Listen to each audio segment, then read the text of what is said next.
নমস্কার, welcome to my channel. সোমাস অ্যারোমাবিন্দের পক্ষ থেকে আমি সোমা বলছি। আমার আজকের রেসিপি মুগ ফুলকপি। এটা খুবই পুরনো দিনের একটা রান্না, আর রান্নাটা আমি সম্পূর্ণ নিরামিষভাবে বানাবো। এটা ভাত, লুচি, রুটি, পরোটা সবের সাথেই ভালো লাগবে। রেসিপিটা ভালো লাগলে আমার চ্যানেল সাবস্ক্রাইব করে পাশে থাকার অনুরোধ রইল। তাহলে আসুন দেখে নেওয়া যাক আমার আজকের রেসিপি মুগ ফুলকপি। প্রথমে আমি ডালটা ভেজে নেব। তার জন্য গ্যাসে একটা কড়াই বসিয়ে কড়াইতে দিয়ে দিচ্ছি 1 কাপ পরিমাণে মুগ ডাল। ওজন হিসাবে এখানে 150 গ্রাম মুগ ডাল আছে। হালকা লাল কালার আসা পর্যন্ত শুকনো অবস্থায় ডাল আমি ভেজে নেব। মুগ ডাল ভাজলে বেশ সুন্দর একটা গন্ধ বেরোয়, সেই গন্ধটা বেরোনো পর্যন্ত মুগ ডাল ভেজে নিতে হবে। তবে ডাল খুব বেশি লাল করে ভাজবো না। দেখুন ডাল সুন্দর ভাজা হয়ে গেছে, আর ডালের সুন্দর একটা কালারও চলে এসেছে। এবারে গ্যাসের ফ্লেম অফ করে ডালের মধ্যে জল ঢেলে দিচ্ছি। এখন জল পাল্টে পাল্টে ডাল ভালো করে ধুয়ে নেব। ডাল ভালো মতো ধুয়ে নিয়েছি। এবারে ডালের মধ্যে পরিষ্কার জল ঢেলে দিচ্ছি, আর এর মধ্যে দিয়ে দিচ্ছি একটা কাঁচা লঙ্কা, সামান্য একটু লবণ আর সামান্য একটু হলুদের গুঁড়ো।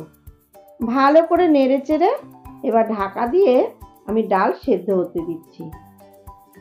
মিনিট 15 সময় ধরে ডাল সেদ্ধ করে নিয়ে আমি ঢাকা ওপেন করে দেখে নিলাম ডাল সুন্দর সেদ্ধ হয়ে গেছে। ডালটা এমনভাবে সেদ্ধ করতে হবে যেন ডাল বেশ গোটা গোটাও থাকবে, অথচ ভেতরটা সুন্দর সেদ্ধ হয়ে যাবে। আর খুব বেশি গ্যালগ্যালে করে ডাল সেদ্ধ করব না। এই অবস্থায় আমি গ্যাসের ফ্লেম অফ করে ডাল একটা পাত্রে ঢেলে রাখবো। এবারে ওই কড়াইটা আমি গ্যাসে বসিয়ে কড়াইতে দিয়ে দিচ্ছি 4 টেবিল চামচ সাদা তেল। তবে এই রান্নাটা সর্ষের তেল দিয়েও করা যায়। আমি এখানে একটা ছোট সাইজের ফুলকপি সামান্য একটু লবণ দিয়ে ভাপিয়ে নিয়েছি। এবারে ফুলকপির টুকরোগুলো তেলের মধ্যে দিয়ে দিচ্ছি। কপির টুকরোগুলো একটু বড় বড় করে আমি কেটে নিয়েছি। এবার মিডিয়াম ফ্লেমে কপির টুকরোগুলো হালকা লাল করে ভেজে নিচ্ছি। যেহেতু আমি আগেই লবণ দিয়ে ফুলকপির টুকরোগুলো ভাপিয়ে নিয়েছি, তাই এখন আর লবণ দিলাম না। মিনিট 5 সময় ধরে মিডিয়াম ফ্লেমে ফুলকপির টুকরোগুলো হালকা লাল করে ভেজে নিচ্ছি। এবারে ভাজা হয়ে গেছে। কড়াই থেকে কপির টুকরোগুলো তুলে একটা পাত্রে রেখে দিচ্ছি। কপির টুকরোগুলো রান্না করার পর বেশ যেন গোটা গোটা থাকবে, কাজে খুব বেশি সেদ্ধ করব না, আবার খুব বেশি ভাজবো না, সামান্য একটু ভাপিয়ে নিলেই হবে। এবারে ওই তেলের মধ্যে দিয়ে দিলাম 2 শুকনো লঙ্কা। লো টু মিডিয়াম ফ্লেমে লঙ্কা একটু ভেজে নিয়ে এর মধ্যে দিয়ে দিচ্ছি 2 তেজপাতা, হাফ টিস্পুন সাদা জিরে, 2 এলাচ, 4-5টা লবঙ্গ আর একটু দারচিনি ফোড়ন। সমস্ত ফোড়ন 15 থেকে 20 সেকেন্ড মতন ভেজে নিয়ে দিয়ে দিচ্ছি একটা বড় সাইজের টমেটো কুচি। টমেটোটা যাতে নরম হয়ে যায় তার জন্য সামান্য একটু লবণ দিয়ে একটু নাড়াচাড়া করে দিয়ে দিচ্ছি 1 টিস্পুন আদা বাটা আর 4টে কাঁচা লঙ্কা কুচি। ঝালটা আপনারা আপনাদের স্বাদ অনুযায়ী বাড়িয়ে কমিয়ে দিতে পারেন। সমস্ত কিছু ভালো মতন ভেজে নিচ্ছি। এতে টমেটোটা নরম হয়ে যাবে আর আদার কাঁচা গন্ধটাও চলে যাবে। টমেটো, আদা, কাঁচা লঙ্কা ভাজা হয়ে গেছে। এবারে দিয়ে দিচ্ছি 1 টিস্পুন ধনের গুঁড়ো, 1 টিস্পুন জিরের গুঁড়ো, 1/4 টিস্পুন হলুদের গুঁড়ো, হাফ টিস্পুন কাশ্মীরি লঙ্কার গুঁড়ো। আমি যেহেতু কাঁচা লঙ্কা দিয়ে পুরো রান্নাটা করছি, তাই জন্য আমি শুকনো লাল লঙ্কার গুঁড়ো আর ব্যবহার করলাম না।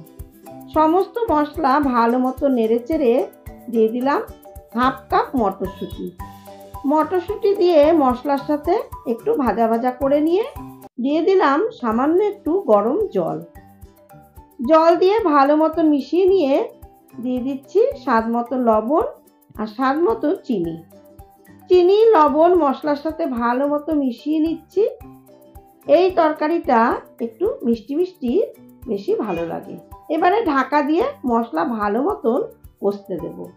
5 মিনিট পর ঢাকা ওপেন করে দেখে নিলাম মশলা থেকে তেল ছেড়ে দিয়েছে। এবার মশলা একটু নেড়ে চেড়ে দিয়ে দিচ্ছি সেদ্ধ করে রাখা ডাল। এবার ডাল মশলার সাথে ভালো মতন মিশিয়ে নিচ্ছি। এবারে দিয়ে দিচ্ছি পরিমাণ মতন গরম জল, তবে জল খুব বেশি দেব না, তরকারিটা একটু ঘন হবে। জল দিয়ে ভালো মতো নেড়ে চেড়ে হাই ফ্লেমে আমি ডালটা ফুটতে দেব। ডাল ফুটে উঠেছে, এবারে ভেজে রাখা ফুলকপির টুকরোগুলো দিয়ে ভালো মতো নেড়ে চেড়ে দিচ্ছি। যারা নিরামিষ খেতে পছন্দ করেন বা ভালোবাসেন তারা অবশ্যই একবার এই রেসিপিটা ট্রাই করবেন। ভালো মতো নেড়ে চেড়ে এবারে লো ফ্লেমে ঢাকা দিয়ে কুক হতে দেব।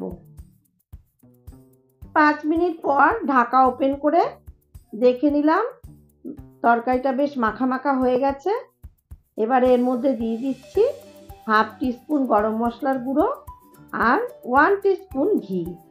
ঘি আর গরম মশলা ভালো মতন মিশিয়ে নিয়ে গ্যাসের ফ্লেম অফ করে দিলাম। তৈরি হয়ে গেল মুগ ফুলকপি। এবারে ঢাকা দিয়ে 5 মিনিট স্ট্যান্ডিং টাইমে রেখে দিলাম।